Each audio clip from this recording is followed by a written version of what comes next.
True cinema fans, it's time to continue our journey of reviewing the classic Universal monster movies. The House of Dracula! In the last film, House of Frankenstein, it was really cool because we got a movie with 3 monsters this time. Frankenstein's monster, the Wolfman, and Dracula. Sounds like it would be groovy to have these monsters together again in this movie, right? But no. For me, it's the lesser favorite of mine, and to be honest, I haven't watched it in a long time. I watched the others in the franchise more than this one because it's pretty inconsistent and a letdown. Allow me to explain. The movie starts with Dracula, uninvited, entering a doctor's home by the name of Dr. Edelman, seeking a cure for being a vampire. Really? Are you kidding? Dracula wants to retire from being a bloodthirsty sucker and be normal? Dr. Edelman agrees because it'll be a challenge to medical science.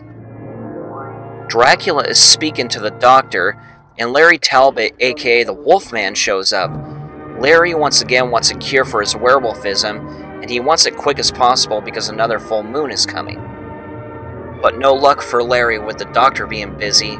Talbot leaves in a panic and heads to a police station to request being locked up in a cell, so he can't hurt anybody for when he transforms into the werewolf. He claims he is a werewolf, and everyone just laughs at him, and of course, he's given the typical "it's all in your head" speech. The full moon shows up, and he transforms into the werewolf right in front of them, which is cool to see that happening after their mockery. Edelman chooses to work on curing Larry, and explains to him the works of the werewolf. Night comes, again with a full moon. Larry jumps into the ocean, gets washed into some cave. Elin follows him and gets attacked by the werewolf, but the full moon goes away and he's back to normal before he can kill him. Then they find Frankenstein's monster in the mud next to the skeleton of Dr. Nyman. And I'm sure everyone can guess this after seeing the past films. He wants to revive the monster, but chooses not to do so for now. And Edelman has 2 female assistants, a hunchback, and the other is a love interest to Talbot. Dracula also becomes taken by her and chooses to remain a vampire. That's when things start going bad. What? Come on, Dracula, make up your mind, man. Do you want to be a vampire or a human? Come on.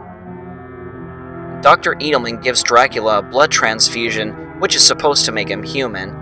Dracula reserves the flow, and then Edelman turns into a vampire, or just evil, not sure which, it's a confusing scene, but we will talk about that later.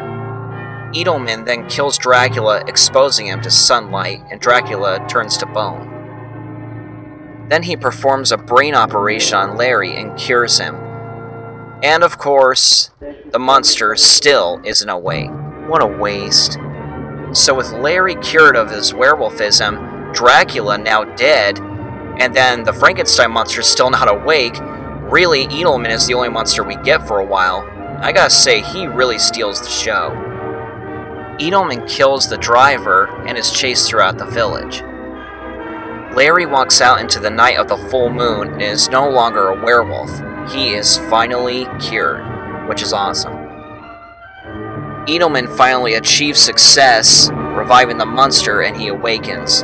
Larry shoots Edelman, and the monster is walking around all clumsy, destroying the lab, which is the same exact footage reused from the ending of Ghost of Frankenstein.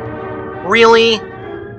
What is this, Mortal Kombat Annihilation, where Liu Kang is fighting Baraka, and he beats Baraka and kicks him off the cage, and they reuse the shot of rain falling into the fire pit? And that's it. That's the movie.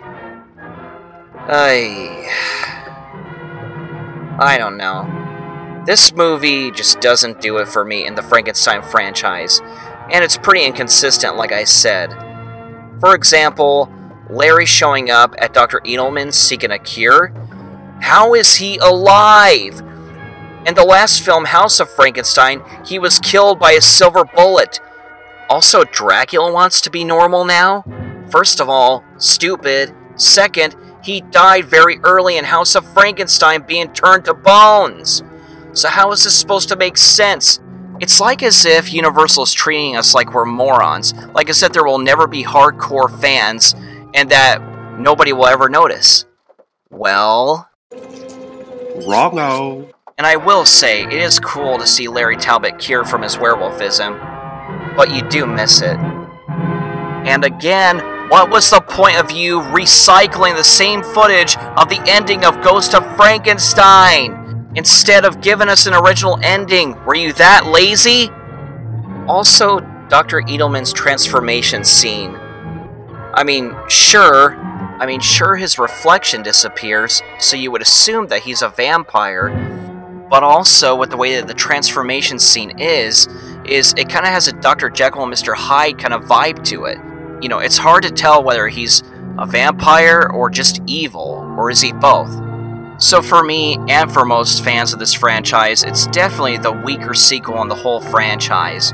Huge letdown, inconsistent, and it's just not faithful to the last film. But don't take my word for it, watch it for yourself, and you be the judge. Thank you guys so much for watching. See you guys next time as we end this series of the classic Frankenstein franchise, ending with Abbott and Costello meets Frankenstein. Hilarious. Keep getting your cinema on.